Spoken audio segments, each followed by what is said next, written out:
So once again, this is Baruch Fleischman at the Tikkun Elevator Kollel, and I'm reading from the Zohar, Parshas BALAK. When we got to this place in the Zohar, it's a little bit lengthy. We'll see exactly what it's doing. So the Zohar brings in the concept of the Yanuka. Now it ends in the letter Aleph, and for those of you familiar, this is like not a Hebrew name; it's an Aramaic name. So the word Yanuk, to me, means a nursing child. And these two great rabbis, let's see, get their names exactly right, Rabbi Yitzchak and Rabbi Yehuda. They were traveling, and they stayed at the house of his mother's. They stayed at it. I guess she had a room to rent, or she knew them. And this Yanuk's mother, and the Yanuk himself is actually the son of a great man by the name of Rab Hamnuna Saba. Now, the word Mamnuna is, we see in other places in the Zohar that it refers to the word fish. This is a person who can swim very deep waters. But he's dead. Instead, his mother rents rooms, and these men came to stay with her. And so she wanted the child to come and get a bracha from them. But instead of getting a bracha, he reversed himself and wouldn't go near them because he said that he could smell. There was a scent that they had not said Kriya Shema in the morning. And he said they were amazed. I said, how did they know that? He said, because there's a different scent about a person who doesn't do all the 240, because Kriya Shema has 248 mitzvahs in it, or words. And they could be translated to the limbs of the body. They could translate to positive commandments. So he comes over here and he said, they answer him, well, we were busy with another mitzvah. There was a wedding that we had to put on, and we were there all night. So therefore, when we do a mitzvah, we're pater from having to do another mitzvah. So that was their answer. Then he saw them washing, and he saw that they were washing wrong. And he said that the hands were still dirty of Rabbi Yehuda. So he said, how can you do that? And that's kind of like where we're at right now. He says that this is wrong, because we said that a person who enters into holiness, and you're thinking, well, where is this holiness here? I mean, they just came to this house to stay, and they're big-time rabbis, and he says, because in the base of Mikdash, you had to wash your hands before you went into the house, before you went, that is in the base of Mikdash, and if you didn't, you'd be chayav misa. So, therefore, what's going on here? And we're going to go back and we're going to take a look at it again. Now, I think yesterday I might have med the part on the top first. And let's see if I could do it again. Ksiv, and he quotes back from Sefer Shmos. He said, "V'asisa berichim." These are kind of some kind of boards. Atze shitim, made out of acacia wood. Chamisha l'karshet sela hamishkan achot. There will be 5 to the walls of the base of the Mishkan. This is the base of Mikdash for one side. For chamisha berichin l'karshet sela hamishkan hashenis, and then 5 on the other side. So the middle one, it will span that middle, I guess, peg, or I'm not sure exactly right, pin, will span from one side to the next. And if you say like this, it's not the same as the others. And it's not the same as the other 5. What was he talking about here? Lav hachi, that's not true. It's one the same kind as the other 5. Trin mikan, but trin mikan, 2 on this side, 2 on that side, v'chad be'em seisa, and 1 in between them. Hu havach b'riach hatichon, this is the middle briach. Amuda de Yaakov. The middle span, the middle pin, is the muda, is the column of Yaakov, which is the middle line. Raza de Moshe, and it's also the secret of Moses. Now, what is he saying here? Because, of course, this is the Zohar, and just reading it, not so easy. So now we have the Matok Medavash. We'll try to stick as much as we can to the light print only. V'himshech ha-Yanuka v'omer. So now, after these conversations in regards to not saying the Kriya Shema, and he could smell it, and they explain that the reason why he could smell it is because there was something chaser, something missing about them. Because if you don't say the 248 words, then you're missing a tremendous shefa that should be coming into your bodies. And as a result of that, didn't smell the same. That's what he said. So he says like this, Yanuka said it, he said, Kesiva asisa berichim atze shitim, chamisha the karshet salach hamishkan ha'echa, v'chamisha berichim the karshet salach hamishkan ha'shenis, uksiv v'od kosuv, and more than that it writes like, it goes like this, v'chabriach ha'tichon, b'soch ha'kurashim ma'briach min ha'kodze l'kodze. Now here he's talking, we know that he's talking about the middle line. And so for those of you who are not really familiar with this idea, that we understand that the shefa comes, that is closest to coming to us from Olam Atzilus, is in three lines. A right line of chesed, a left line of din, and a middle line of rachamim, which is a blend of the two, tilted, God willing, to the right. So this is where we understand how the flow of Hashem's bracha, his life force, comes into us in this way, in a balance. It's called a balance scale. So he says, so he's trying to say, what's going on here? Lefi hasod, according to the secret is that the word briach hatichon really refers to Tiferes, also known as the middle line.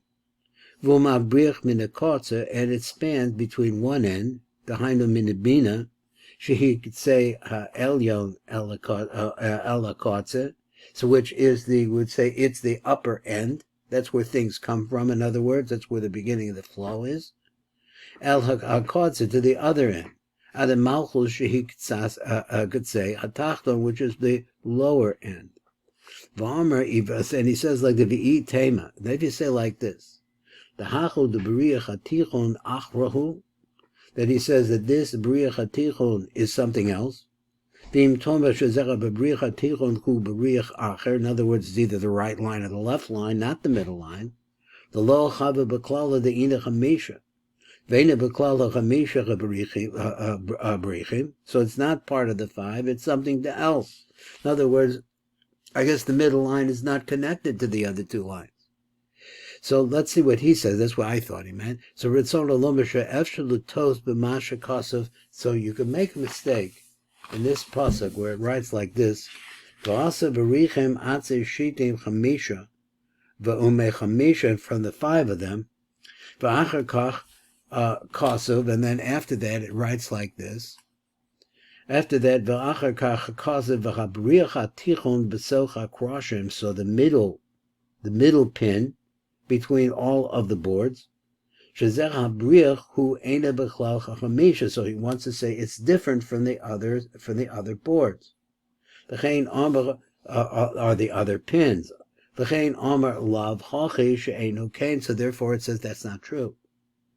See, he says Ella habriach hatichon hu echad machamisha berichim. So it's actually one of the five different pins or staves that holds it together. So trin mikan the ki hoyu shnei berichim elyonim. There were two berichim up above. What are the upper ones? Keneged chesed v'netzach shebekav yamim. Now let's just take a look at that. What he meant by that. He says that the right line is higher. That's what he says. Ki hoyu shnei berichim elyonim. There were two upper berichim, two upper staves. What are those? He says the chesed and netzach, because the right line is the higher line. V'shnei berichim tachtonim, and two lower lines, which refers to the left line. Keneged gevura, v'hu shebekav small, in the left line. V'echad be'emsa, and then there's one in between them. Keneged the Tiferes shebekav imsoy, which corresponds to Tiferes, which is in the middle line. Hu havach beriach hatichon. Hu hoya beriach hatichon, this is the inside beriach. Shehoya mavriach min hakotze el hakotze, that it was able to span from the right line, which is chesed and netzach, to the left line, which is gevura and hod. Amuda de Yaakov, and then he says, this is the line, the column of Yaakov. Hu ha'amud shal Yaakov, shehoya besod Tiferes Atzma, which is the secret of Tiferes itself. Raza de Moshe, this is also not only Yaakov, but it's also the secret of Moshe. Besod Moshe, shehoya besod hadas, apinimis, the interior, in other words, the interior carrier of the shefa that is going to ultimately, that how Hashem wants to bring that down to us. Besod hadas apinimis, the interior das mislavesh b'tiferes, which is inside of Tiferes. So let's leave this next little part right here. K'mavur b'tikuni Zohar is written over there. V'zel Shona, this is what it writes. Yaakov v'Moshe havakaimi b'darga chada ba'amuda de emseisa. So they're really at the same level. Let's read again. Kaimi, they stood b'darga chada at one level. What is that level? Ba'amuda de emseisa, in the middle line, middle column. Avalda begufa, haida b'tiferet, but know that the b'da Yaakov, begufa, Yaakov refers to the guf, haida b'tiferet. V'da Moshe benishmasa, he's penimi to Tiferes. Haida b'das, he says, what does it mean? Now he's telling a lot of Ariz Kabbalah in the different ways. He says, haida b'das, amis pashates b'tiferet, Kanishama b'selcha guf, like a neshama inside of it. So there was Moshe represents the penimius of the penimius, and Yaakov represents the carrier, which is the middle line, which goes through the body of, so to speak, of Atzilus, to bring it down to us. Let's read the Zohar here. So he says, Keneged hachamisha rabrichim. So I guess I skipped going up, reading up above. I'll try to get back to it again. Try to take my best chance at trying to translate this. So he says, well, let's go back up. So we didn't really finish it. So he says, L'kabel da chamesha etzba'im bida de barnash. So he says this corresponds to the 5 fingers in a man's hand. So he says there's 5 different brichim. And so the middle one is the middle finger. Rav le'iloh mikula, it's going to stand up straighter than higher than all the rest. Be kaimi shar achronim. So therefore, the middle finger, he says, actually is able to keep all of the other fingers going the way that they're supposed to. Now let's see what the Matok Midavash says about this. The Kabel Doch measures Baim Bidad the Barnash. Keneka Chamisha Barichim Yesh Chamesha Bowls. There are 5 fingers in the hands of a man. He said the Chabriach Hatichon Shukanega the Tiferes, so the middle one. Now once again he says the middle one is Tiferes. Also could be that Panimi the Tiferes is Das. So Ba'imsa Isa, and so now we have a definition of Yaakov, which is Tiferes, and Moshe, which is Das. But Das is inside a Tiferes. So Ba'imsa Isa, who Hoya Ba'imsa Keneged Etzba Emsa Isa Nikra Amma. So that middle finger, your longest finger, that's the flip finger, he says, that is called Amma. Rav Ilo Mikula.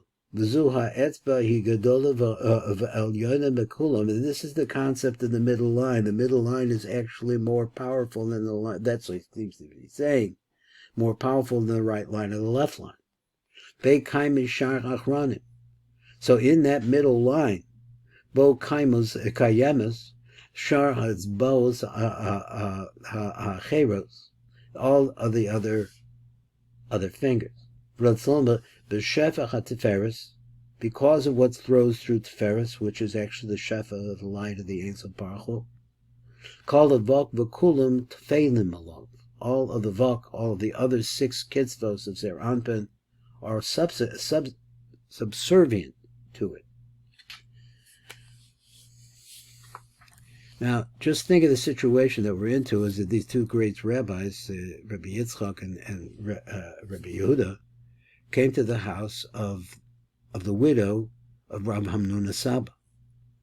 the son of Rabbi Hamnuna Saba, which we're calling the Yanuka, which is a very little boy. So it's a really precocious boy. He's in school all day long, and he comes home just to get a bracha from these people. And instead, he starts to school them. So you have to think of what's going on here. I mean, what kind of little boy is able to school great rabbis? And they're masking to it. They just can't believe what's going on. But now he's describing the middle line. Ve'inan chamesh berichim de'ikron chamesh mea, chamesh ma, chamesh ma shnin. So he says these 5 staves, they actually refer to 500 years. Chamesh ma shnin. That's what he says. Ve'ela hachamisha berichim anekroim chamesh meu shana, which are also called, so shnin means years. It's 500 years. Hem keneged hachamisha chosadim amispashtim b'chagat noah, shekol echad kolo me'eser ve'eser me'eser ad sha'olim chamesh meus. Now let's translate it. He said, Hem keneged hachamisha chosadim refer to chamisha chosadim. So inside the Tiferes is Das. And Das is actually the pipeline that delivers the Shefa from Chochmah Bina. So here, at what we say was a Keser Chochmah Bina.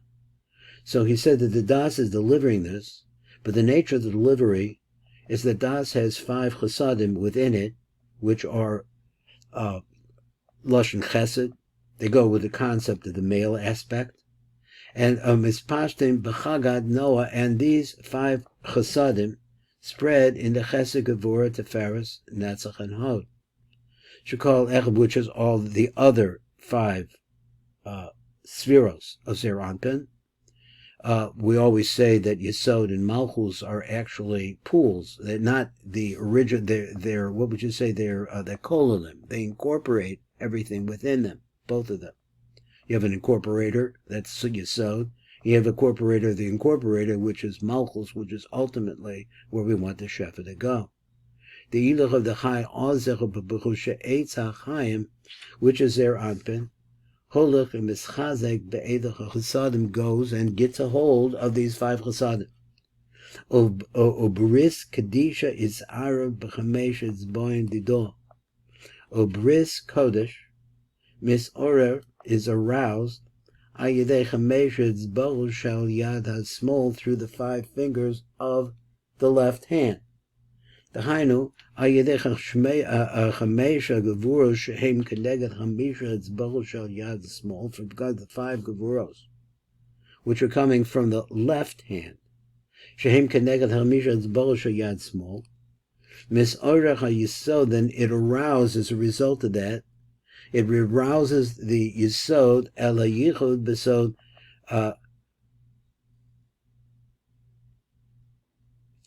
it says, Chamos Eish HaGevura. 1 second, please. Whoa. So, I had to take a moment because I didn't know this word Chamos. So the best I was able to get, it refers to an animal, which is a ferret, and that doesn't sound right. So as we read along, we'll see if we can try to understand it. Let's go back to the whole line, he says. He says, the line starts, Ubariach Kodesh Misorel al Yedei Chamesh Etzboim Shal Yad Smol. The Haida al Yedei Chamesh Gevuros, the 5 Gevuros. Now, I think I didn't explain this exactly. In Das, there are 5 Chasadim which build Zair Anpin. And there are also 5 Gevuros which build the Nukva to Zair Anpin, Malchus. So here we say like this, Bris Kodesh, I read it wrong, Bris Kodesh, when there is a bris, Misorel al Yedei Chamesh Etzboim Shal Yad Smol, the actual bris is aroused as a result of the 5 fingers on the left hand. The Hainu al Yedei Chamesh Gevuros, Shem Keneged Chachamisha Etzboim, which correspond to the 5 fingers of the left hand, Shal Yad Small. Misorach HaYichud, it arouses Yichud, which, Misorach HaYisod, it arouses Yisod. It arouses Yisod El HaYichud, Besod This is a ches, chamos eish gevura. So I'm not, that's how it was read there. I'm not sure what that word means. V'da al kol b'berchon de kahana ve'etzboin talyu. So now he goes like this. This is the Yanuka talking. This is not Rabbi Yitzchak talking. This is the Yanuka talking. V'alkein kol brachos shel kahanim teluyim be'etzbos, and this is the reason why all of the brachos really depend on the fingers. Nothing like this. I happen to be a Kohen, but you see all the different kinds of ideas here. B'nesias kapayim b'choisach hakavoda v'chamshei chasana the Zair Anpin. So the idea here is that when you lift up your hands, the idea is to bring the chasadim into Zair Anpin, to build Zair Anpin. V'chein Pirush of the law the Moshe al da hava. Precious yadav shel Moshe. Remember the situation when Moshe lifts up his hands al ofen zel hoise. It was in the same idea. Ritzon l'lo mishemasha kasev v'Moshe v'hoya ki asher yarim Moshe yadav v'gaver yisaweh. When he lifted up his hands, here's these hands, these fingers of Chesed. He said Yisrael became stronger. They were overcoming. V'chatam defisha al yedech haramas yadav higvir es koach kedusha. He's able to fortify the power of kedusha. V'hechlish and weakens as koach hachitzonim of false ideas. Shelo yanku mechachug, that they should not be able to suck, to be able to nurse, to feed off. That's the right word. To feed off of the chasadim begevuros, the habokim be'etzbolos of its farnayim. Now, this is a bigger idea, and so let me try again from Ratzon Lomar. Ratzon Lomar, so he wants to say like this. The first was Pirush didad de Moshe al do hava. So the fact that Moshe lifted up his hands in the war against the Amalek. So here what's happening in the war of Amalek. Amalek is amongst us now, constantly going at it. I consider it to be Reform Judaism. I know that the Reform rabbis don't think like that. They think they're saving Jewish people who are off the derech, but in fact, I think not. He says, Hava precious yadav shel Moshe, that Moshe spreading his hands, al ofen zeh, was this way. Now let's try to understand. Ratzon Lomar, shemasha kasev Moshe. This pasuk says like this: V'choya kasher yarim Moshe yado v'gaver v'yisrael. Now gaver is lashon gevura, which is din. So he says, as he lifted up his hands, the Jews were overcoming the Amalekim. Now the Amalekim are the people of the doubt. They want to depress us and make us think there is no hope. That's their whole part. And they attack the weakest of us. That is, those who know least about God, knows least about serving God. So he says, Hatam lefi she'al yedeh haramas yadav higvir as koach hakedusha, because that's what he's doing. There is kedusha in our midst all the time. Question is that we can't necessarily turn to it. That's our problem. So he says, v'hachlish as koach hachitzonim, and as he did that, in other words, he made the power of communication between Hashem and us more visible to us, so that we could see exactly what the hope is, how we could get attached to Hashem, and how we could build ourselves up and become a part of the world of Kedusha. Then he did that when he lifted up his hands, and because the other alternative is that Amalek will get a hold, that he should not suck off these chasadim and these gevuros, habokim be'etzbolos v'atzvarnayim, which break out of the fingers and the fingernails. Now, in Kabbalah, in the Otzos Chaim, the Rav brings that there is a flow of Shephet from Hashem up above through our arms. Our arms basically hang down at our sides by our hips, and it transfers through the fingernails and so on and so forth, through the end of the fingernails. It transfers into that area, into the hips, all the way down to our feet. He says that's the way this works. That's the reason why I don't think that they're in favor of holding your hands behind your back while you're davening, because that brings the flow to your rear end, which is not the place to bring it. So therefore, he always says that the way to pray is to have your left hand over your heart and your right hand on over your left hand. So anyway, that's just a little side coming from me. So he's a hechlish as koach hachitzonim. He weakens the power of the other side, the powers of false ideas, the powers of hollowness and depression. That's a good word, hollow. Depression follows because life has no meaning, because all it is consumption in this country. So from the hug which breaks out through the fingers, underneath the fingernails. There's a whole piece in the Eitz Chaim about what happens at that point, but we're not there now. I think we'll stop right here. This very interesting little piece that we went into, and we'll try to pick up the Yanuka as soon as possible. This is Baruch Fleischman at the Tikkun Elevator Kollel.